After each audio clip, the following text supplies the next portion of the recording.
The week before my brother's engagement party, my accountant called me from the parking lot of our shared office building and said, very quietly, "Don't go upstairs yet. Sit in your car. I need you to hear something first." I almost laughed. My name is Lena.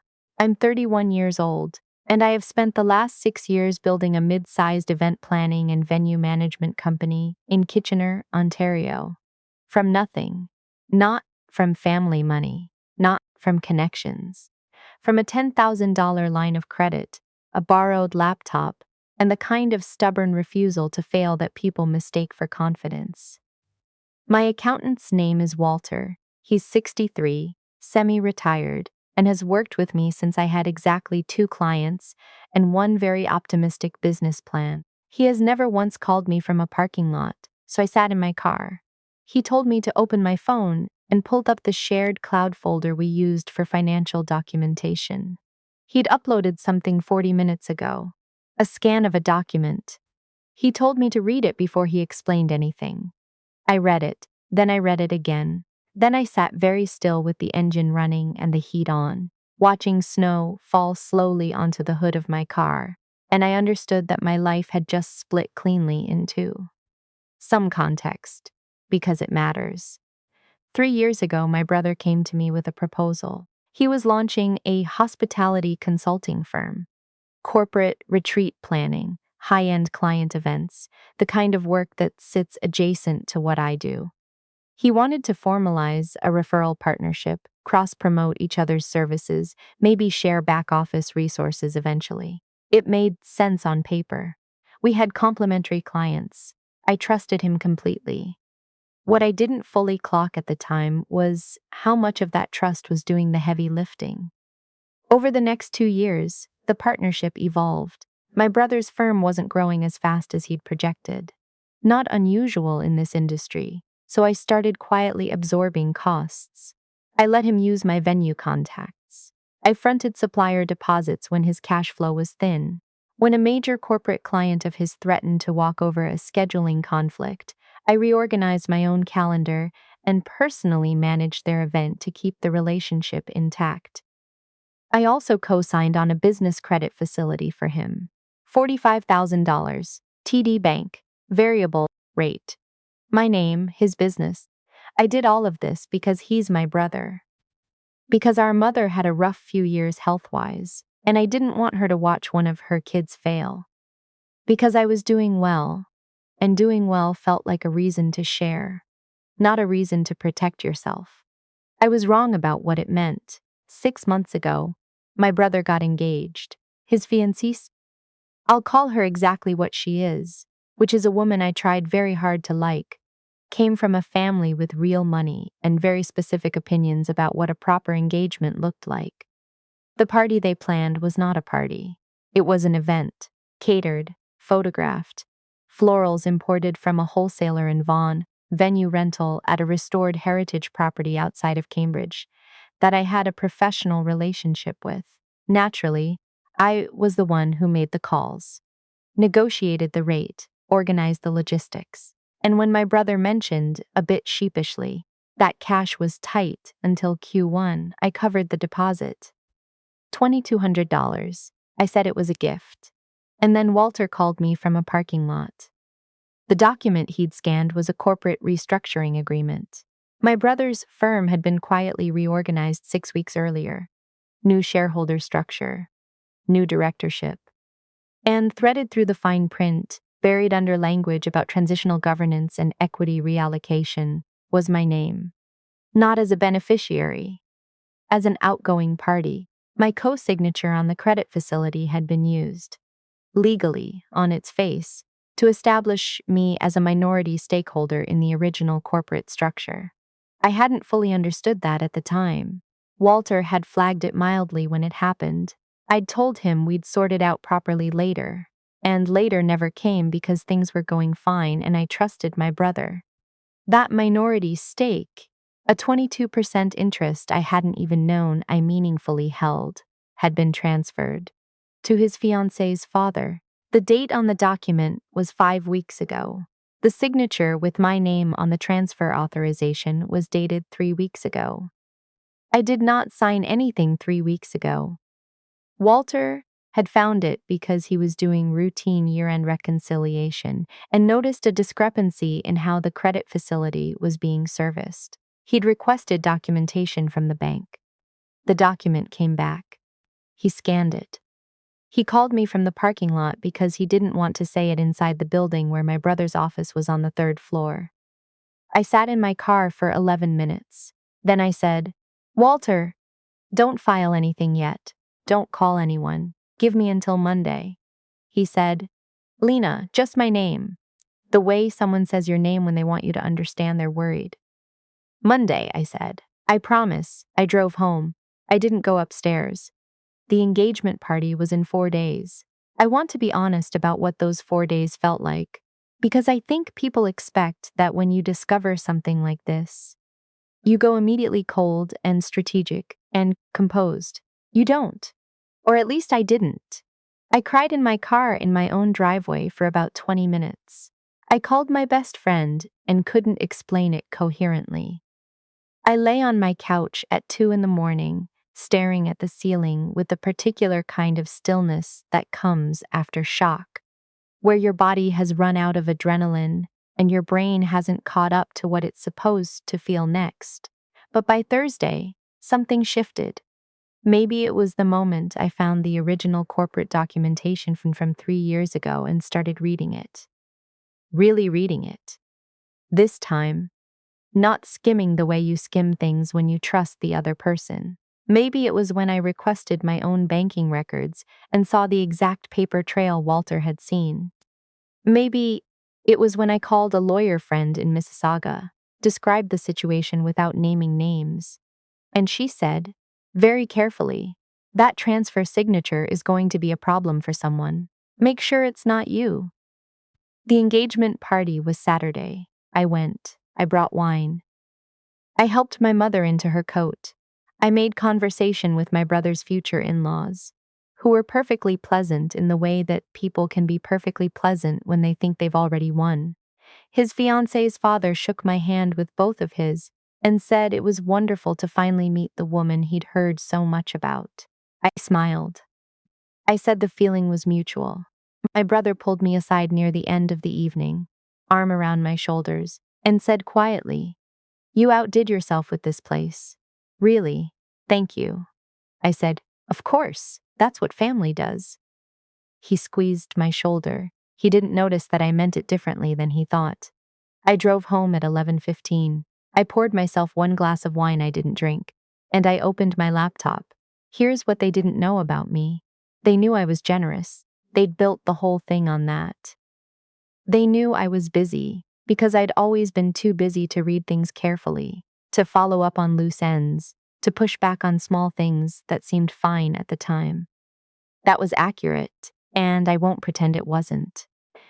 I had been the kind of person who said, "Sort it out later," because later always seemed close enough. What they didn't know, what I hadn't fully known myself until that week, was that I am also the person who built every operational system in that company, every vendor contract, every service agreement, every clause in every partnership arrangement, including the ones I'd quietly had my lawyer friend in Mississauga review before we signed them. Even when I told myself it was just a formality. Because here's the thing about being the capable one in a family. You do things thoroughly even when you're being casual about it. It's just how you're wired.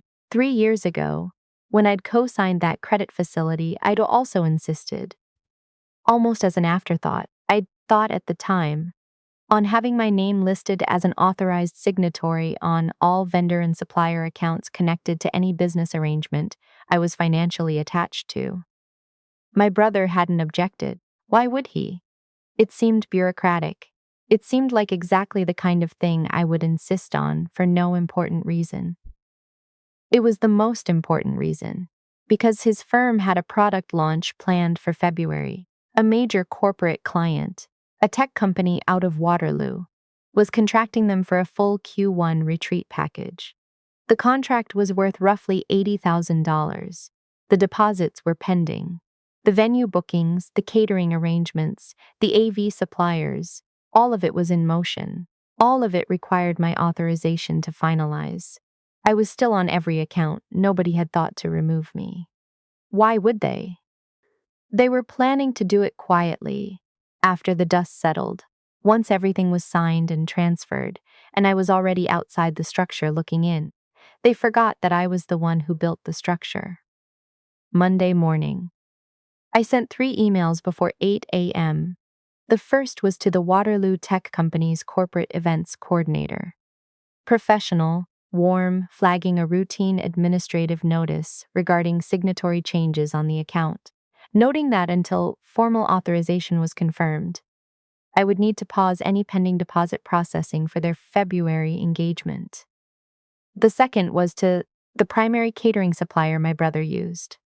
Polite, referencing the outstanding balance on a prior invoice that had been processed through the shared credit facility. Something Walter had confirmed was technically in arrears. Requesting clarification before any new orders were fulfilled. The third was to the venue in Cambridge, the one his firm had booked for the Waterloo client's February retreat, the one I had my own long-standing professional relationship with. I simply asked them to hold on confirming the final booking while I completed an internal administrative review. I didn't accuse anyone of anything. I asked questions. I flagged discrepancies. I exercised exactly the rights I still legally held. At 9:17, my brother texted me. What did you say to Hartwell Events? At 9:41, a longer message. Lena, what is going on? The Cambridge venue is on hold. What did you do? At 10:02, my phone rang. I let it ring. At 10:19, the Waterloo Tech Company's events coordinator emailed me directly. They had concerns about the account situation. They were pausing their deposit pending clarification. Per their contract terms, they had the right to exit the arrangement with 48 hours notice if the service provider couldn't confirm account stability. At 10:33, my brother's fiance's father called from a number I didn't recognize. I knew it was him because Walter, bless him, had already texted to warn me. I let that one ring too. At 11:15, my brother showed up at my office. He looked like someone had replaced all the air in his lungs with something heavier. He sat down across from me without being invited to. He said, "What are you doing?" I had coffee. I offered him some. He didn't answer. "I'm protecting my interests," I said. "You're blowing up my launch. I'm asking questions about a document I didn't sign." Silence. He knows I'm not stupid. He's always known that. I think that's partly why he thought this would work. He assumed I was too generous, too trusting, too distracted to catch it in time. He wasn't wrong about the first two. He was wrong about the third. It was a formality, he said finally. The restructuring. It was to satisfy Danielle's family. They wanted the business structure cleaner before the wedding. Nobody thought what? I asked. He stopped. Nobody thought I'd notice? I asked. Or nobody thought I'd care. He didn't answer that either, which was, honestly, the most honest thing he'd done in months. I didn't authorize that transfer, I said. My signature on that document is not my signature. That's not an accusation I'm making to you right now. That's a fact I've already documented, and my lawyer has already seen the original. His jaw moved like he was about to say something. Then he didn't. I don't want to destroy your launch, I said. And I meant it, which is the complicated part. I don't want to go to the bank and report a fraudulent transfer. I don't want to file anything. I want a fair resolution. That's all I've ever wanted. He looked at me for a long moment. Then he said, "What does that mean?" "It means," I said, "that by Friday I'd like a meeting. You, Danielle's father, your lawyer, and mine. And I'd like everyone to come ready to talk about numbers." I called Walter after my brother left. He said, "How'd it go?" I said. He looked smaller than I expected. Walter was quiet for a second. Then he said, "They usually do." I want to stop here and say something about Walter, because it matters. He found this. He didn't have to. He could have filed the year-end reconciliation, noted the discrepancy internally. and let me figure it out later or never. He drove to a parking lot and called me first, because in 12 years, he has watched me pour everything I have into that company. And he wasn't going to let it happen quietly. On Friday, after the settlement meeting, I sent him a bonus. Not a large one, enough to be meaningful without being uncomfortable. I also handwrote a card, which I've never done for anything professional in my life. I don't know if he kept it. I hope he did. The settlement meeting was at a boardroom in a law office in downtown Kitchener. Neutral ground, glass walls and bad coffee, and the specific tension of people who would all prefer to be somewhere else. My brother, his lawyer, Danielle's father, who had the manner of someone accustomed to being the most prepared person in the room, and was discovering he wasn't. And me, I didn't bring a demand for the shares back. I didn't bring a list of grievances. I brought one document, a buyout proposal, clean valuation of my 22% stake, based on the company's current projected revenue, including the Waterloo contract, which was still on hold pending my authorization. Fair market rate, immediate payment schedule, plus a formal release from the credit facility co-signature, effective upon completion of payment. I also mentioned briefly that I had already submitted a request to the financial institutions involved to flag the transfer documentation for a routine compliance review. Not a formal accusation, just a flag, the kind of thing that pauses proceedings while regulators ask questions at their own speed. Danielle's father looked at my brother. My brother looked at his lawyer and said, "You understand this will delay the February launch considerably." "I understand that," I said. "So does the Waterloo client, unfortunately." I spoke with their events coordinator this morning. Another silence. These silences had a different texture than the ones in my brother's office. Those felt like shock. These felt like calculation. My brother said, very quietly, "You would do this to the family." I looked at him, this man who I drove to hockey practice when I was 17 and he was 12. This man whose university application I proofread, whose first car insurance I helped him get because our mother couldn't navigate the paperwork. "You already did it to the family," I said. "I'm just making sure it doesn't only cost me." His lawyer requested until end of business Thursday to respond. I said that worked fine. Thursday evening, the funds were transferred. Full buyout amount. My name removed cleanly from the credit facility. Documents filed correctly, this time, with both parties' actual signatures. The Waterloo launch went ahead in February. I authorized the vendor accounts. I didn't obstruct anything that wasn't mine to obstruct. I kept my word. My mother found out eventually. Not from me. I hadn't told her, and I wasn't going to, because she's been through enough, and this was not hers to carry. She found out from my brother, I think, in a version of events that I'm sure was adjusted for the audience. She called me once. She cried. She said she didn't understand how the family had gotten here. I told her I loved her and that I was okay. Both of those things were true. Danielle and I have not spoken. I don't expect we will. She sent one message, 2 weeks after the settlement, that said simply, "I hope you know this wasn't personal." I read it twice. Then I put my phone face down on the counter and made dinner. My brother and I don't talk much now.